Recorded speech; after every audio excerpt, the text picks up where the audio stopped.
Hey, this is Rubber Cheese. I'm just going to use this to look up and see why the ABS light is on this F-150. I'm just going to do it from the beginning just so you can kind of see everything that you can do. So this is a wireless connection, and this is the OBDII dongle. So if we just pop that out, we can plug it into the vehicle here. Oops.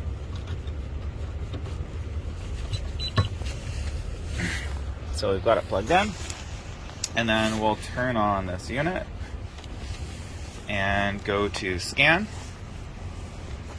And we're just going to say that it's a Ford. So it's connecting to the dongle right now.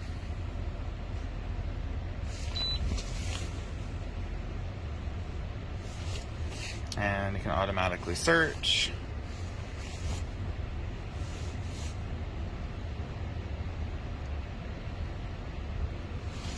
Okay, so it's showing me the VIN, just making sure everything's okay. So I'm going to say yes.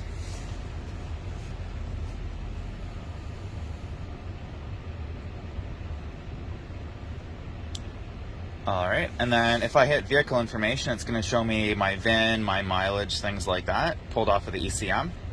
And I'm going to go to health reports.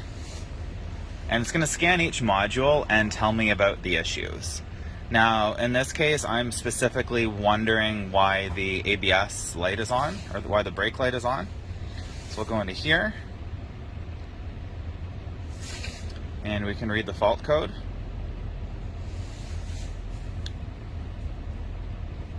So here we are, front left wheel speed sensor. And if you click on it or you tap on it, it's going to give a little bit of additional information. Basically, maybe caused by the sensor, short circuit, open circuit, damaged sensor. We can clear the code, but in this case, I know it is a bad sensor. So the code's actually not going to really go anywhere. So we can go back. And if you want to just clear all the codes, just to get rid of the history codes, you can do a clear all, and it'll just go through. Like I said, in this case, yeah. Anyways, so I'm just going to clear out of this. There is a nice reminder just to get you to pull the dongle out. And shut this down. And then we can pull out the dongle. And it just goes back in here. And you just clip it in, and there we go. So I was able to read a few fault codes before this. Most of them were history, so I've cleared them. They haven't come back. But I do have two issues that you would have seen on this video. One is something with a 4x4, and the other is that wheel speed sensor. Setting this up was fairly easy. You can connect it to Wi-Fi and then download some updates. You do have to register, so you have to use an email. It's going to send you an activation code, and you've also got to use the serial number off the back of the unit. And with this, there's a little card that has an activation code that you'll need during activation as well. Overall, though, it seems like a pretty slick little unit. I also went into the system settings, and it looks like there are 16 gigs of memory on here. And when it shows up, there's about 1.5 gigs free, so you have a little bit of space for future upgrades.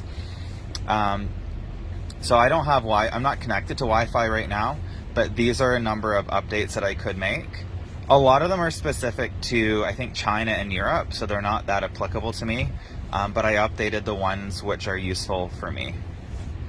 So this does seem like a pretty comprehensive little tool. Definitely overkill for a home-based person, but it would be good for a little shop. I read my review for a little bit more information, but yeah, this is a really easy to use and really easy to hold little device.